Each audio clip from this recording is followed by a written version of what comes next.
Exporting is great. Welcome to this Glee and UKTI webinar about Great British Gardening Exporting. I'm Trevor Ptfeiffer of Garden Trade News, and with me today are a panel of British gardening export experts. I'm going to ask them each to introduce themselves, and we'll start off with Debbie. My name's Debbie. I'm the Export and General Manager of Bosmere Products. We've been going for 35 years. Our core products are protective covers for garden furniture and garden bags, as well as other sundries, and we've been exporting for over 30 years. I'm John Goodwin. I'm the Managing Director of La Hacienda Limited. Our products are outdoor living products. We export to 16 countries around the world. Hi, I'm Gordon from Wildlife World.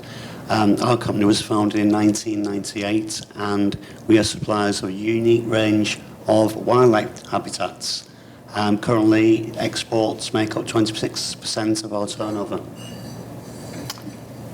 Hello, I'm John Murray. I'm the Export Manager of Haddonstone Limited.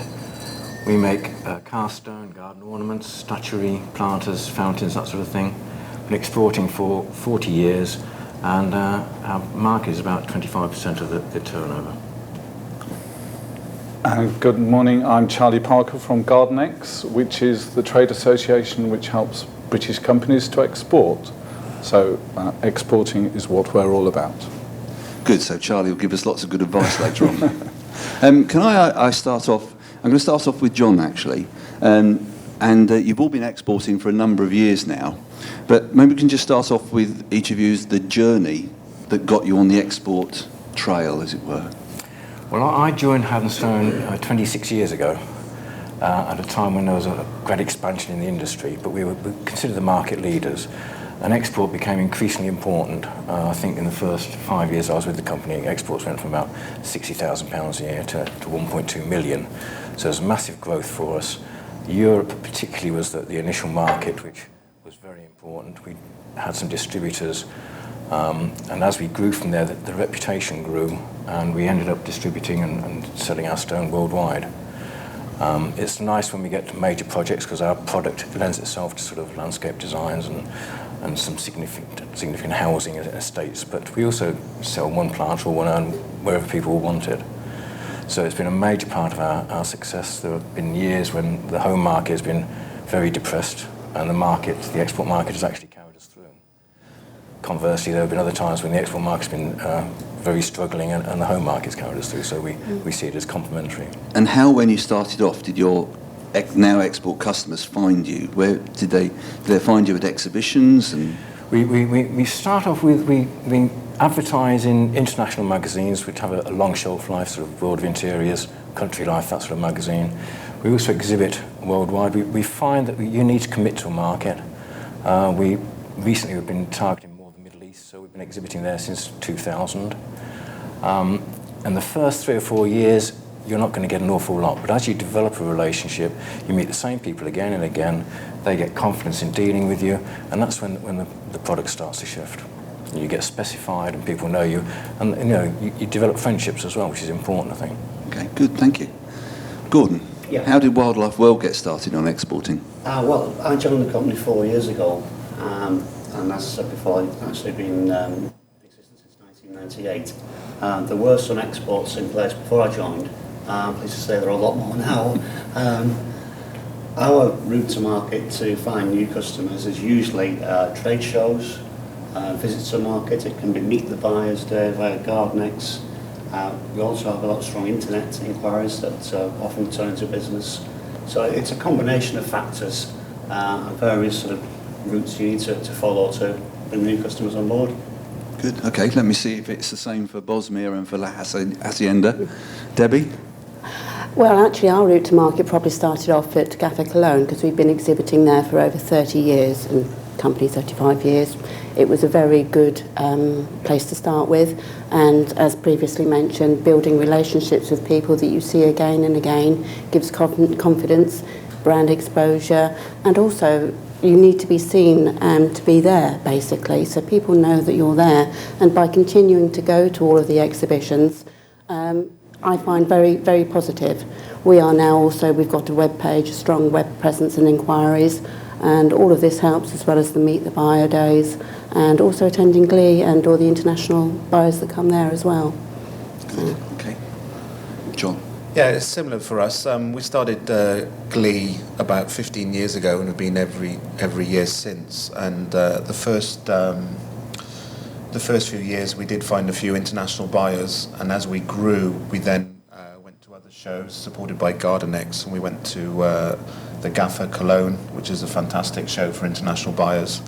And the last 4 years we've been to the hardware show in the States, again through GardenEx. But as John was saying as well, you know, we've been at the show 4 years, and it's really only in the last year where we've really found a lot of traction in sales, and we're seeing the growth starting. The first couple of years, hardly any sales, but just gaining contacts, interest, confidence in the buyers. And now we think that our business in the US is going to multiply rapidly over the next 2 or 3 years. Good. Well, so lots of slightly different ways of starting there, but a common theme is trade shows and advertising. Charlie, is that the common route for people to get into exporting? Yeah, I mean, ultimately, trade shows are great showcases for the garden industry, whether it's here in the UK or Germany or the US or indeed places like Japan. You're not going to meet the number of potential buyers in any other way that's convenient to you. Even when I started out in the garden business, which was nearly 30 years ago, God forbid, I was with Hoselock, which is one of the biggest companies in the industry and has always been very active in exporting. But even for a company like Hoselock, shows such as Glee and Gafferspoga are the places where you're potentially going to meet new distributors from new markets, new retailers, which maybe your existing distributors aren't already dealing with, and they're also a great focal point for networking between distributors, between retailers, and between distributors from different countries as well.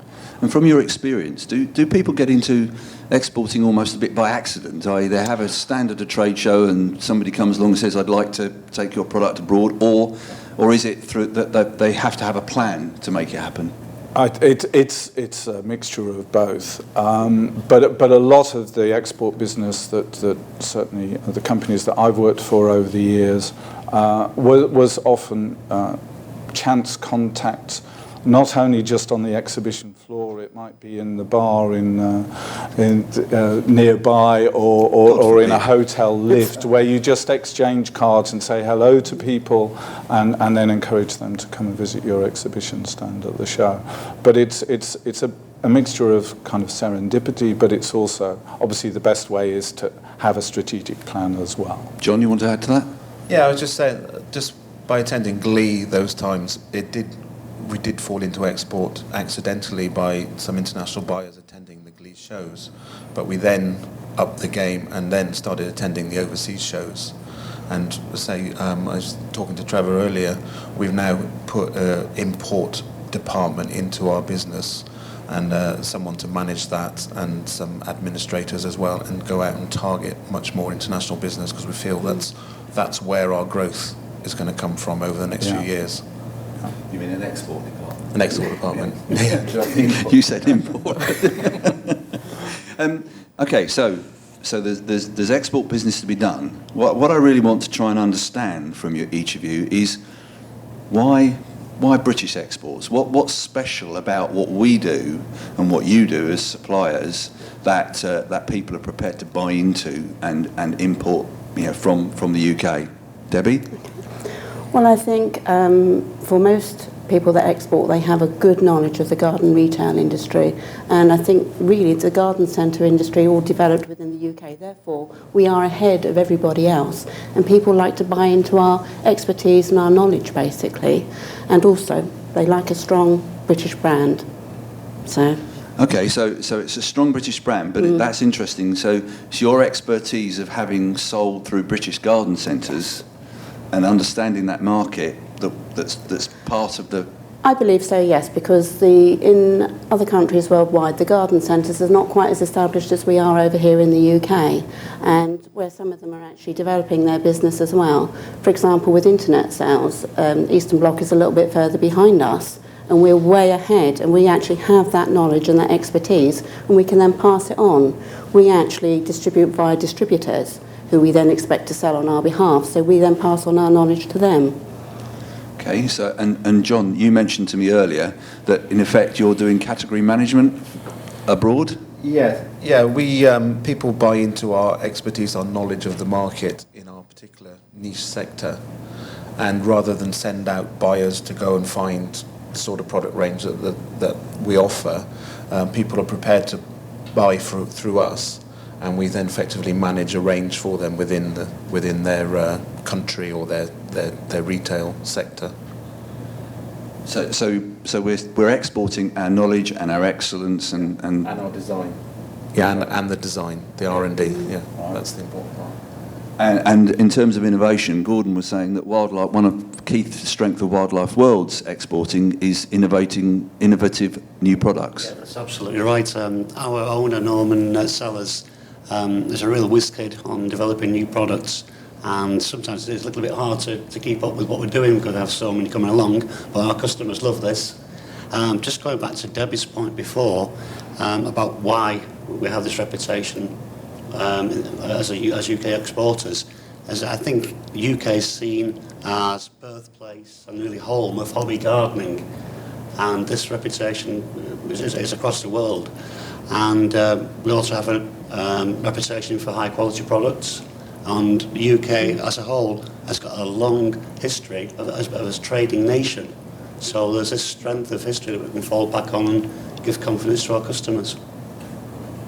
And John, what about from Haddonstone's point of view? What is it that obviously you're exporting product, but what other expertise are you exporting? I think the problem we encounter is if you walk around a garden, the thing you look at is the plants and the flowers and the beds and things, and you don't actually see the stonework. So we're selling a support material, if you like, and we have to educate people, particularly international people, to landscape architects, to design into their schemes sort of planters, the classical English country house planters, fountains, water features, and that sort of thing.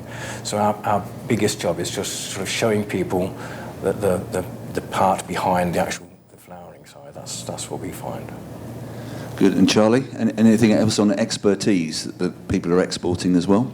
Yeah, I mean it's all about, but particularly in markets such as Japan and the US, there's also the whole issue of heritage and history that goes alongside gardening. So there's all the tool companies that grew up around Sheffield, the engineering companies that grew up around Birmingham, and so on. Those kind of countries love that kind of heritage story, but at the same time, they want quality, they want innovation, they want good packaging and things. But it's in terms of knowledge, it's about a whole package. It's not just about the product; it's about the service and things that exporters provide.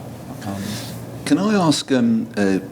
It strikes me that if a company's wanting to start exporting, one of the first things they might be concerned about is the financial implications. Kind of, it's going to cost some money to get involved. There's risks involved. How do you go about managing those? Who wants to start off on that? We're quite strong on that. We don't send anything out without being paid for it. It may not be internationally acceptable, but that's the way we operate. And I think most international customers accept that, particularly for the first 2 or 3 orders. Once you build up a rapport and a relationship, then that's when you can start talking about credit terms. But initially, we like secure payments, certainly. And what kind of sales force do you then have to maintain to keep your export business going? What's the investment in your infrastructure? It's an add-on to our contracts department within the company. So the export department, there were just 2 of us, effectively. We service the local distributors. They've been with us, a lot of them have been with us many years, so they have a good product knowledge. So we don't find we actually support them overly. They do their own exhibitions, their own advertising.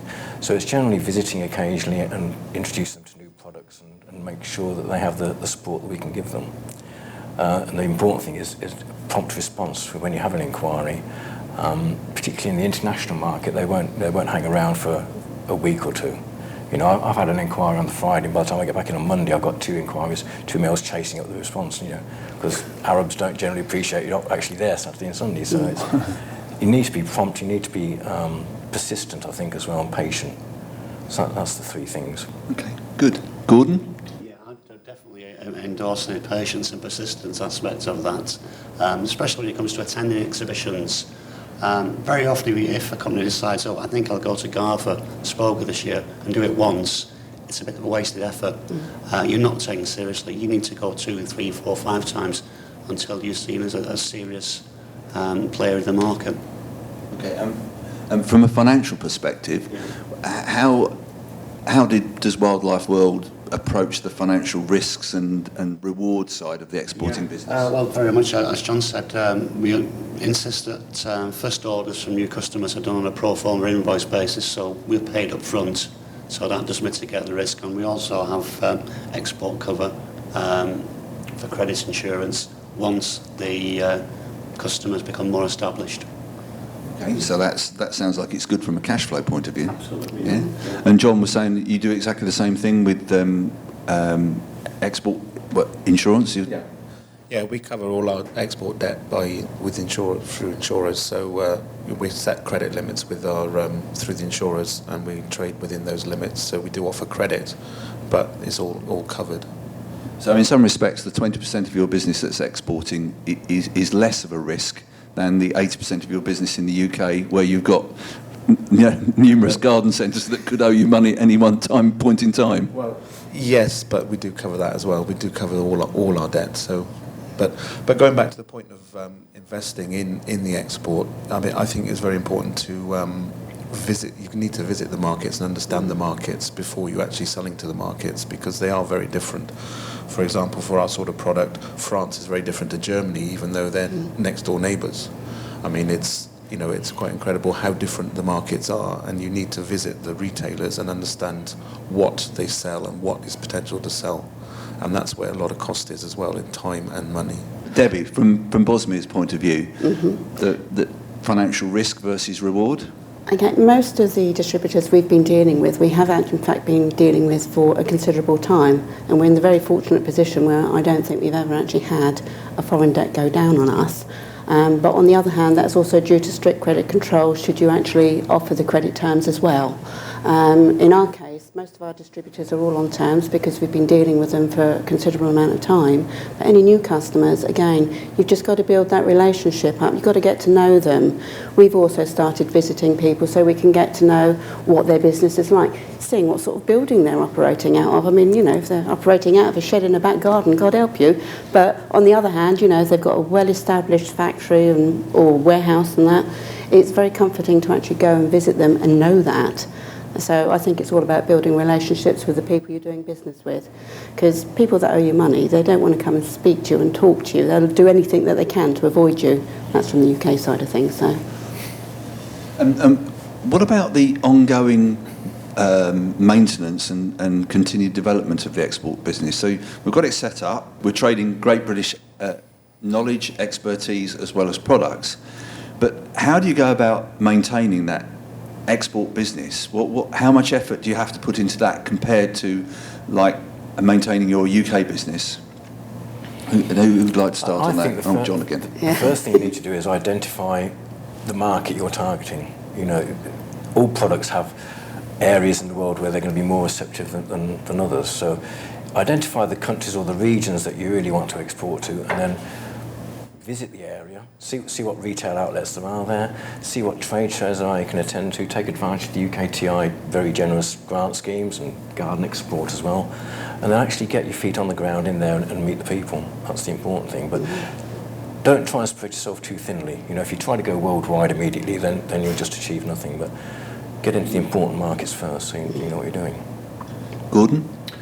If I just take Germany as an example, you need to do some very simple yet some very important things once you've established distributors. You need to maintain quality and you need to maintain good delivery times. They may sound like simple things, but they count for a lot. As John said, visiting the market does help. It's only an hour away by plane. We also meet up with distributors, both the UK and trade shows in Germany. So actually servicing the market isn't that difficult, especially if you've got the right partners. That is obviously a key issue as well. You need to get the right people. So getting the right people. Yeah. And John, because you've been probably exporting for the shortest amount of time out of the group we have here? Yes? Possibly. We've probably been exporting about 10 years. Okay. So, yeah. But, I mean, I think visiting the customer is important, and maintaining that relationship. We try to go to our European customers at least once a year in the season. They normally visit us once a year, and we see them at shows. So it maintains a regular contact.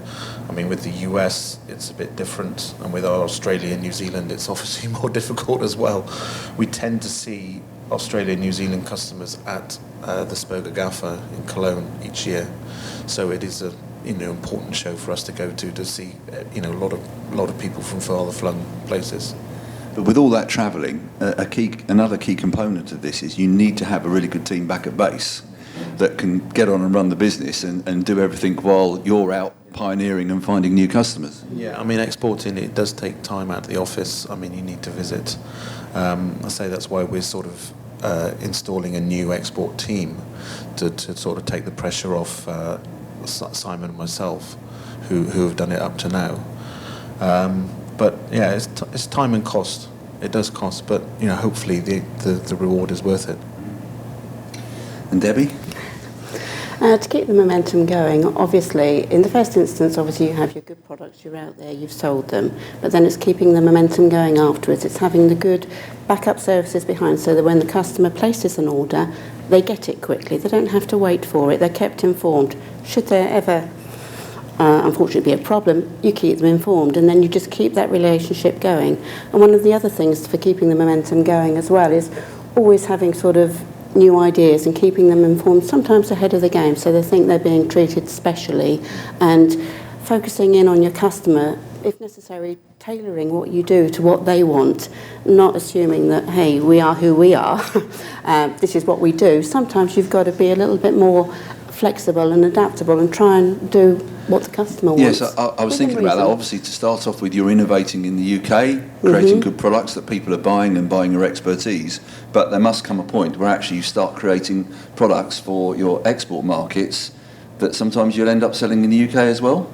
I think so, yes. I think you need to be aware. I mean, we do statues, obviously, and some of them are scantily clad ladies, which don't go down a bomb in the Middle East, to be honest. But we do a very arabesque design, and some of the fountains and things which we've introduced in the Middle East, but now are selling well in the UK as well. So there is cross-cultural facet as well. Yeah, that's Charlie. That's one of the main things that has been said about exporting. It's exporting companies that are likely to be more successful in the long run, because it is all about feedback with customers. In the companies that I've worked for, we developed products maybe for particular markets that then had great spin-offs in the UK and other parts of the world. So there's all kinds of ways in which exporting can make you stronger as a company. And obviously it's providing business in markets such as Australia, New Zealand, South Africa is often coming through at a time when the UK market is dead for garden products. And in the wildlife market, Gordon,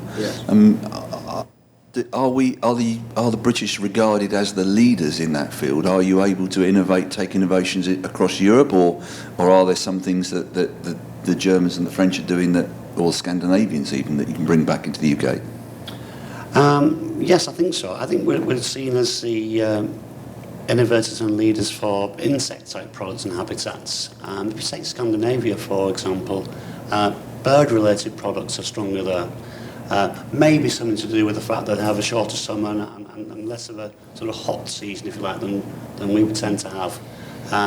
So it does depend on which market we're aiming at. It can vary, but countries like Germany, Holland, France, etc., that have a climate which are pretty similar to ours in general. Our products, as they are, fit well into those markets. Having said that, we have done, and we're prepared to do, bespoke products. And we can be quite flexible in that, because we have our own workshop and all the products are designed in-house. So it's something we're in 100% control of. If we had a request for a bespoke item of any kind. Debbie, have you ever been asked for a bespoke cover or particular product from Bosmere to fit American? Are American barbecues bigger than ours? A lot of things American are bigger than ours, actually. Yes, we do get asked for bespoke products all the time because the furniture industry in particular is changing all the time, and we have to develop a cover that actually covers a wide range of everything. So yes, we have the ability to actually tailor things, and as long as it's a sensible quantity and all sorts, we will consider generally most things, because if you don't, it's a lost sale. As we're in business to sell. John, what's your strangest request from an export market?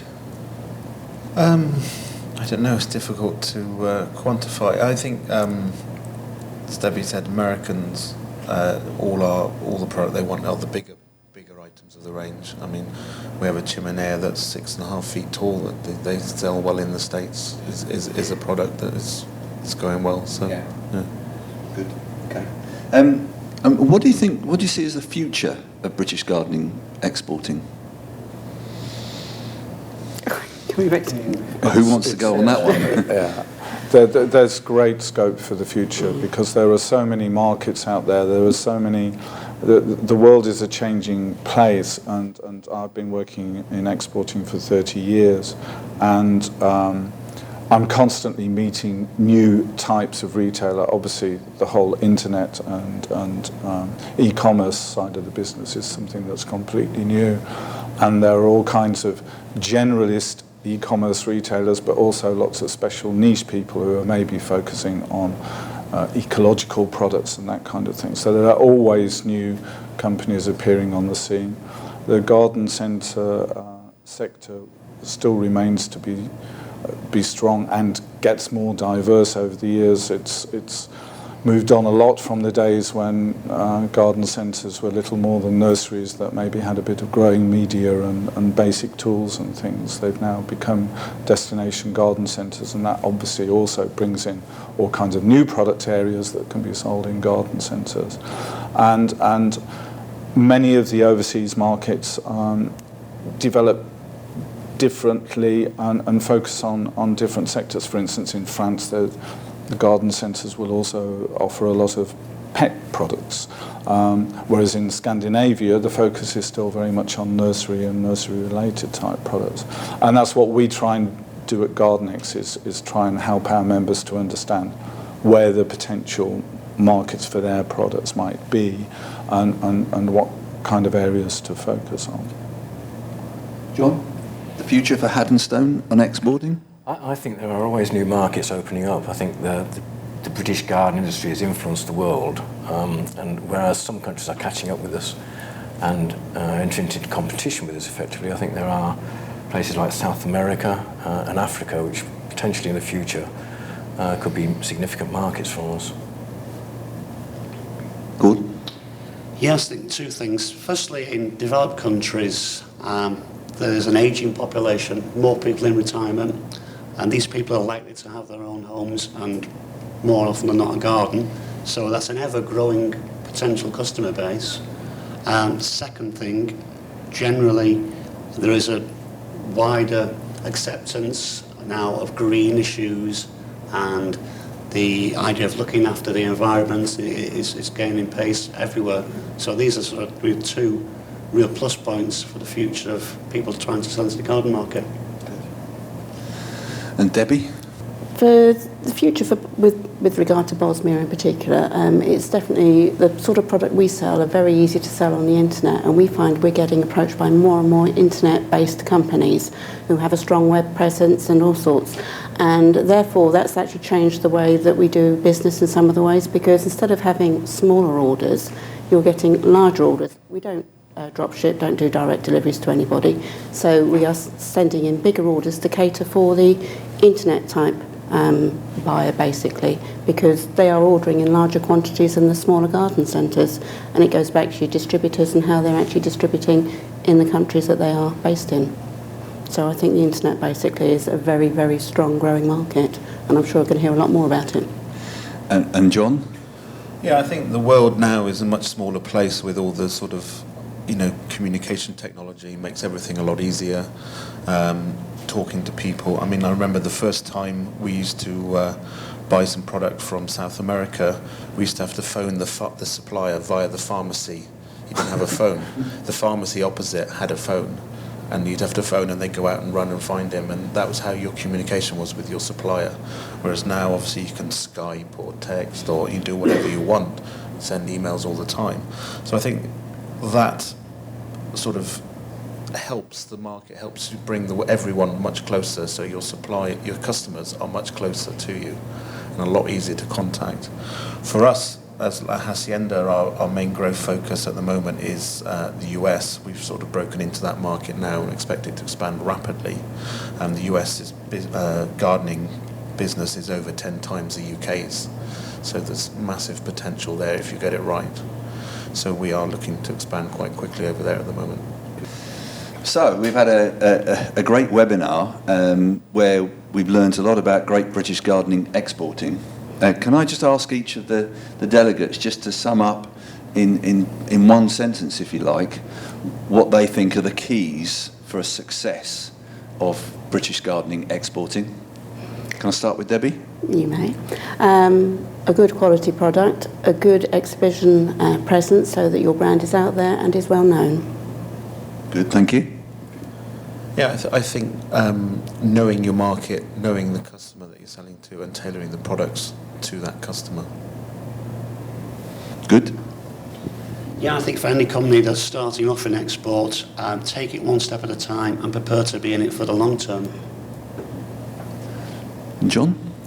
I think remember that it's the quality of the product, but also the quality of the service you offer, and the quality of the support and the backup once the product's been delivered. That's the important thing as well, to maintain the reputation. Before I come over to Charlie, the interesting thing about that's not a lot different than what you have to do to succeed in the UK. You're just taking it one step out. And for all of you, it's over 20% of your business now? Yeah. So that's pretty damn good, isn't it? Yes. Pretty good way of expanding your business. Charlie, leave the last word to you. Yeah, I think the main message, particularly with a lot of smaller companies which may be little more than one-man bands who are not going to have an export department or anything, don't be afraid of exporting. Use shows like Glee to find out where your potential markets are. See, are you seeing people from the US? Are you seeing them from Germany? Use GardenEx and all the help that we can provide. We can provide lots of help in. We talked about credit insurance. We provide lots of guidance on those kind of things, freight issues, understanding things like languages. Obviously, the more you get into shipping into Europe, you're going to have language on your product. But don't be afraid of exporting. There are loads of opportunities out there, and it's actually people like the internet companies and the mail order companies who do a lot of the marketing themselves, who are going to make your life a lot easier. They're the good starting point for getting into exporting. So if you're exhibiting at Glee and somebody comes on your stand from a foreign country, take them seriously. Oh, yes. And then go and see the guys from GardenEx and UKTI who will be at Glee. Absolutely. For help and advice, and enjoy the journey of exporting great British gardening products.